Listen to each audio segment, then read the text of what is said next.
Hey friends, if you enjoy deep, emotional stories like this one, don't forget to subscribe to my channel. It really helps and means a lot. At 11:58 p.m., my phone lit up on the kitchen counter. "On my way," Sophia wrote, followed by the familiar blue heart she used when she wanted reassurance without questions. Outside the apartment in Turin, winter rain stitched silver lines through the streetlights.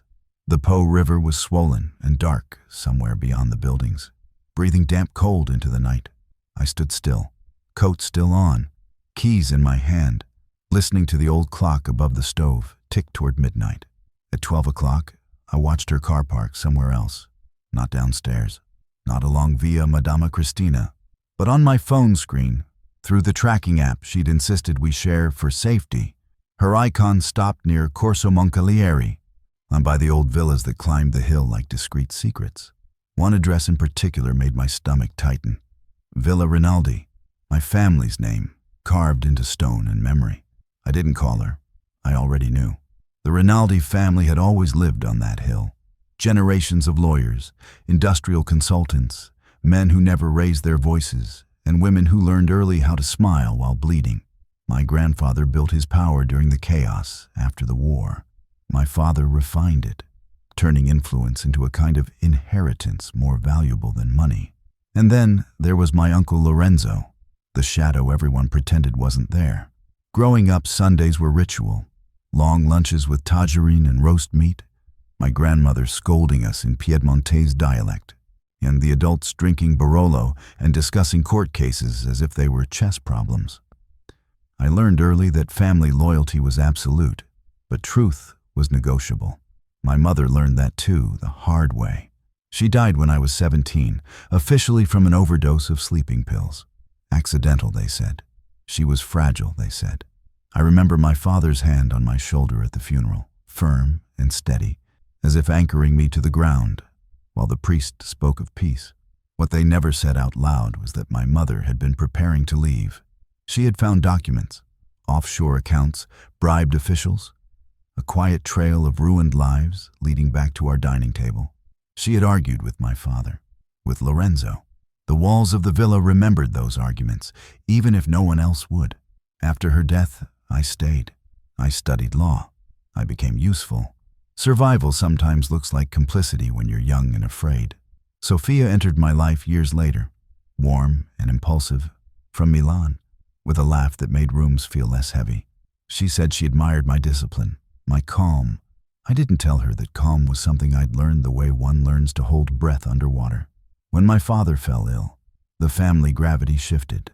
Lorenzo began visiting Turin more often, his cologne filling the villa's hallways, his smile sharp as glass. He spoke of legacy, of responsibility. He spoke to Sophia too, I realized now, in ways I hadn't wanted to see. I put on my coat and went back out into the rain. The hill road was slick, the city unfolding below like a map of lights. Villa Rinaldi stood unchanged, iron gate, cypress trees, windows glowing softly. Sophia's car was parked just inside, its engine still warm. I didn't ring the bell. I used the old side entrance, the one my mother used when she wanted air. Inside, the house smelled of lemon polish and ghosts. Their voices reached me from the study. "You said he wouldn't find out," Sophia whispered. Lorenzo laughed quietly. "He never does. He's his father's son, loyal to the end." Something inside me settled then. Not shattered, not exploded. Settled like a verdict reached. I stepped into the doorway. Silence fell heavy and immediate. Sophia's face drained of color. Lorenzo recovered faster. Always did.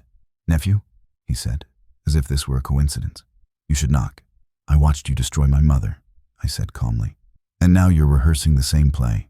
Sophia tried to speak. I held up a hand.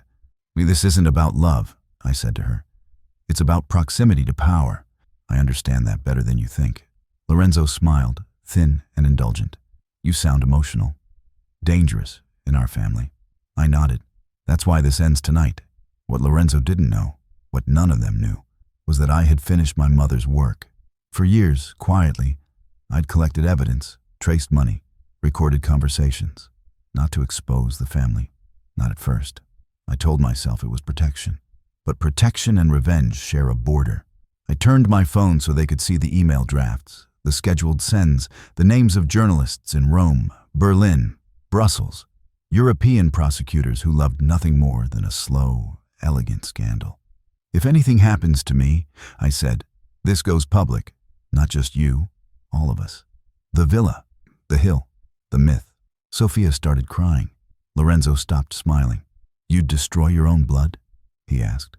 I thought of my mother, standing by the window on winter nights, staring at the city like it might answer her back. You already did, I said. I walked out before either of them could say my name. By morning, the rain had stopped. News traveled fast in certain circles. Lorenzo left Italy that afternoon.